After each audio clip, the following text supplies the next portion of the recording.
नमस्कार, बहुत स्वागत है आप सभी का न्यूज़ 18 राजस्थान के डिजिटल प्लेटफॉर्म पर। आपके साथ मैं पल्लवी रविंद्र सिंह। 2021 में स्वतंत्रता दिवस के मौके पर जब पीएम मोदी ने लाल किले की प्राचीर से गति शक्ति योजना को लॉन्च किया था, तब किसी ने सोचा भी ना था कि यह योजना जब धरातल पर उतरेगी तो भारत विश्व में विकास के पथ पर आगे बढ़ते हुए नए आयाम गढ़ देगा।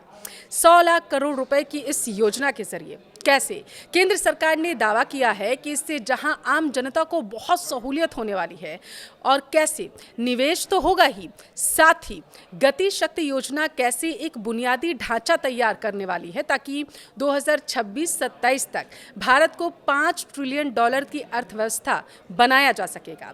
आज मैं आपको इस वीडियो में इसी के बारे में बताने जा रही हूँ। मैं बताऊंगी वीडियो में आपको कि आखिर गति शक्ति योजना है क्या और ये कैसे मंत्रालयों और विभागों के बीच के अंतर को तोड़ता है, जोड़ता है, अंतराल की पहचान करता है और देश में बुनियादी ढांचा परियोजना के रास्ते में आने वाली बाधाओं को ये कैसे दूर करता है, ये भी महत्वपूर्ण है। इसलिए वीडियो के अंत तक आप ज़रूर बने रहें, क्योंकि देश के हर एक नागरिक को ये जानना बेहद ज़रूरी है कि देश में जो सड़कों का जाल तेज़ी से बिछाया जा रहा है, ये संभव कैसे हुआ। कैसे जो फाइलें एक मंत्रालय से दूसरे मंत्रालय में हिलोरे पहले मारती रहती थीं, पहले उन सारी व्यवस्थाओं को कैसे एक स्थान पर इस योजना के जरिए लाया गया। तो आइए देर किस बात की, सबसे पहले आपको ये बताते हैं कि गति शक्ति योजना आखिर है क्या। दरअसल 2021 में लॉन्च की गई पीएम शक्ति गति योजना नरेंद्र मोदी सरकार का एक ऐसा राष्ट्रीय मास्टर प्लान है जो एकीकृत तरीके से देश में बुनियादी ढांचे के निर्माण पर ध्यान देता है। यह आधुनिक और उन्नत भारत के लिए विश्व स्तरीय बुनियादी ढांचा तैयार करना चाहता है और यह मंत्रालयों और विभागों के बीच के अंतर को भी समझकर उन्हें तोड़ता है। जो टाइम उसमें आज ज़्यादा आता है उसको ये तोड़ने का काम करता है और देश में बुनियादी ढांचा परियोजनाओं के रास्ते में आने वाली बाधाओं को ये दूर करता है। डिजिटल प्लेटफॉर्म पर आधारित या बुनियादी ढांचा कनेक्टिविटी परियोजनाओं की एकीकृत योजना के लिए 16 मंत्रालयों को एक साथ लेकर के आता है। सड़क, रेलवे, हवाई अड्डे, बंदरगाह, जन परिवहन, जल मार्ग और रसद बुनियादी ढांचे जैसे 7 इंजन इसके हैं जिन्हें पीएम गति शक्ति योजना के तहत विकास के लिए सरकार से प्रोत्साहन लगातार मिल रहा है। एक राष्ट्रीय एकल खिड़की प्रणाली बुनियादी ढांचे के निर्माण में रुचि रखने वाले पक्षों को अपना प्रस्ताव ऑनलाइन प्रस्तुत करने और उसी मंच को इस्तेमाल करके इसकी प्रगति को ट्रैक करने की अनुमति ये योजना देता है। इस प्रकार व्यवहारिक रूप से अगर कहें तो भारतमाला, सागरमाला, अंतर्देशीय राजमार्ग, बंदरगाह और उड़ान जैसी परियोजनाएं अब डिजिटल प्लेटफॉर्म पर एक ही छत के नीचे आ चुकी हैं इस गति शक्ति योजना के जरिए।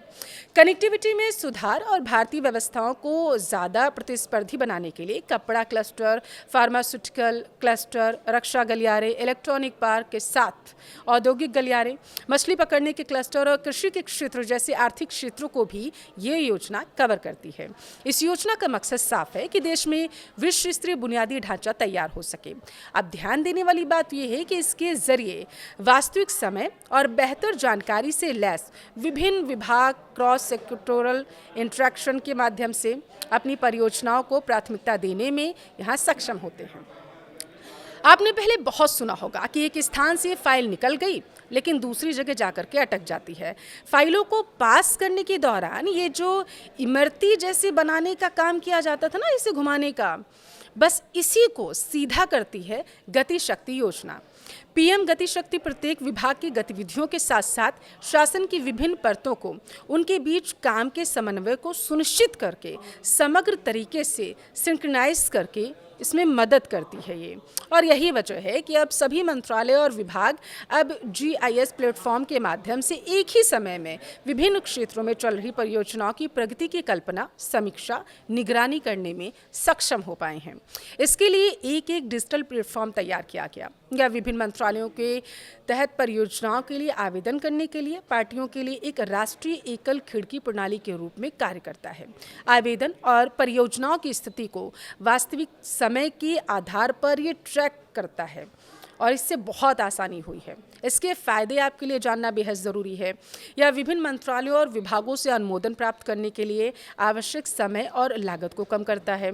यह एप्लीकेशन के लगभग वास्तविक समय ट्रैकिंग के और इसके जो विभिन्न मंत्रालयों और विभागों के बीच बेहतर समन्वय के कारण परियोजनाओं में आने वाली बाधाओं को ये दूर करता है और यही इसकी सबसे बड़ी खासियत है। इससे सरकार के साथ साथ परियोजनाओं को क्रियान्वित करने वाली एजेंसियों को भी इसमें मदद मिलती है, क्योंकि उन्हें इधर उधर भटकना नहीं पड़ता, उन्हें एक प्लेटफॉर्म मिल चुका है अपने लिए। या विवादों से बचाता है, क्योंकि जटिल मुद्दों को समय पर हल किया जा सकता है। अनावश्यक जो मुकदमेबाजी होती थी यह अब उन्हें रोकता है। यह बुनियादी ढांचे के निर्माण को एक पूर्ण और समग्र मामले के रूप में देखता है, टुकड़ों में बटे दृष्टिकोण से ये बचाता है या किसी भी बुनियादी ढांचे के मुद्दे को हल करने के लिए सर्वोत्तम समाधान अपनाने में मदद करता है। संसाधनों के इष्टतम उपयोग के अलावा असंबद्ध प्रयासों और दोहराव से ये बचाता है, भागने नहीं देता है। आपको हमारे द्वारा दी गई जानकारी कैसी लगी, आप कमेंट करके ज़रूर बताएं। नमस्कार।